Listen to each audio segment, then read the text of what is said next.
Evangelho segundo São Marcos, capítulo 9.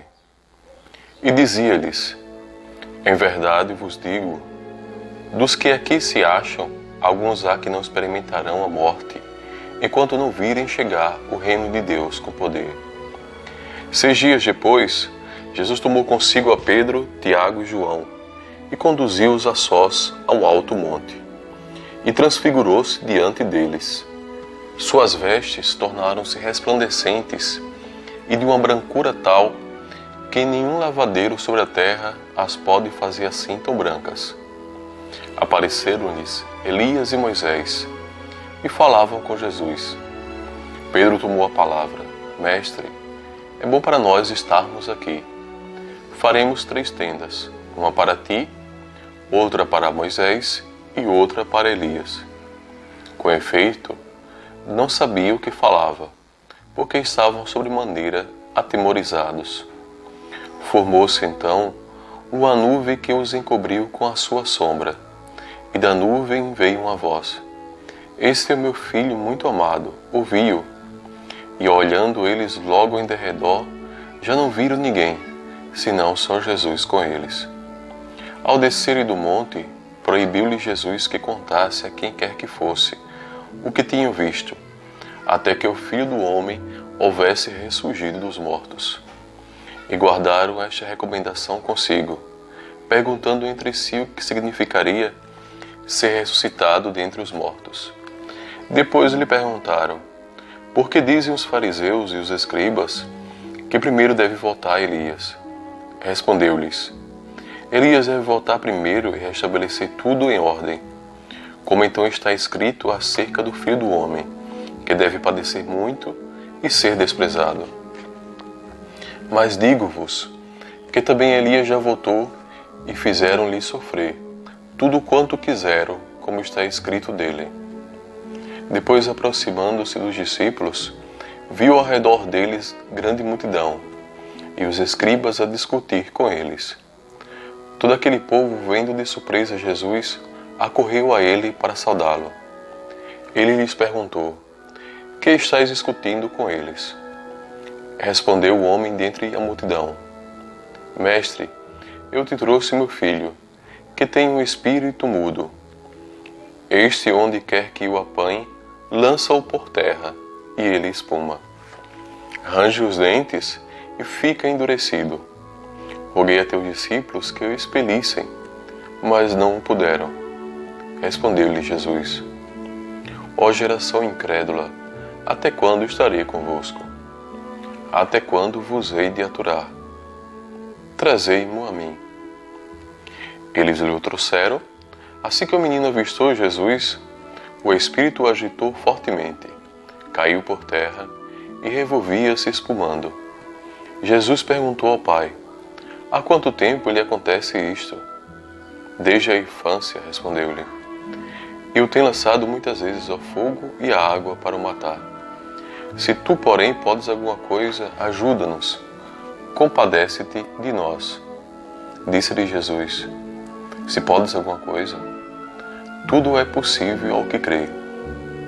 Imediatamente exclamou o pai do menino: Creio, venha em socorro à minha falta de fé.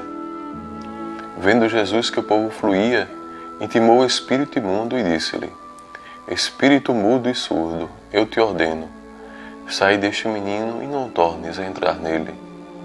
E gritando e maltratando-o extremamente saiu. O menino ficou como morto, de modo que muitos diziam: Morreu. Jesus, porém, tomando pela mão, ergueu-o e ele levantou-se. Depois de entrar em casa, os seus discípulos perguntaram-lhe em particular: Por que não podemos nós expeli-lo? Ele disse-lhes: Esta espécie de demônios não se pode expulsar senão pela oração. Tendo partido dali, atravessaram a Galileia. Não queria, porém, que ninguém o soubesse, e ensinava aos seus discípulos: O Filho do Homem será entregue nas mãos dos homens, e o matarão, e o ressuscitará 3 dias depois de sua morte. Mas não entendiam essas palavras, e tinham medo de lhe perguntar. Em seguida, voltaram para Cafarnaum. Quando já estava em casa, Jesus perguntou-lhes: De que falávais pelo caminho? Mas eles calaram-se, porque pelo caminho haviam discutido entre si qual deles seria o maior. Sentando-se, chamou os 12 e disse-lhes: Se alguém quer ser o primeiro, seja o último de todos e o servo de todos.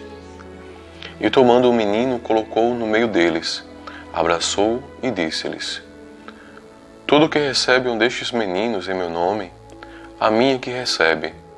E todo que recebe a mim, não me recebe mais aquele que me enviou. João disse-lhe: Mestre, vimos alguém que não nos segue expulsar demônios em teu nome, e lhe proibimos. Jesus, porém, disse-lhe: Não lhe proibais, porque não há ninguém que faça um prodígio em meu nome, e em seguida possa falar mal de mim. Pois quem não é contra nós é a nosso favor. E quem vos der de beber um copo de água, porque sois de Cristo, digo-vos em verdade, não perderá a sua recompensa. Mas todo o que fizer cair no pecado a um destes pequeninos que creem em mim, melhor lhe fora que uma pedra de moinho lhe fosse posta ao pescoço e o lançasse ao mar. Se a tua mão for para ti ocasião de queda, corta. Melhor te é entrares na vida aleijado do que tendo 2 mãos ires para a geena, para o fogo inextinguível, onde o seu verme não morre e o fogo não se apaga. Se o teu pé for para ti ocasião de queda, corta-o fora. Melhor te é entrares coxo na vida eterna, do que tendo 2 pés, seres lançado à geena do fogo inextinguível, onde o seu verme não morre e o fogo não se apaga. Se o teu olho for para ti ocasião de queda, arranca-o. Melhor te é entrares com o olho de menos no reino de Deus, do que tendo 2 olhos seres lançado à geena do fogo, onde o seu verme não morre e o fogo não se apaga, porque todo homem será salgado pelo fogo. O sal é uma boa coisa, mas se ele se tornar insípido, com que lhe restituireis o sabor? Tende sal em vós, e vivei em paz uns com os outros.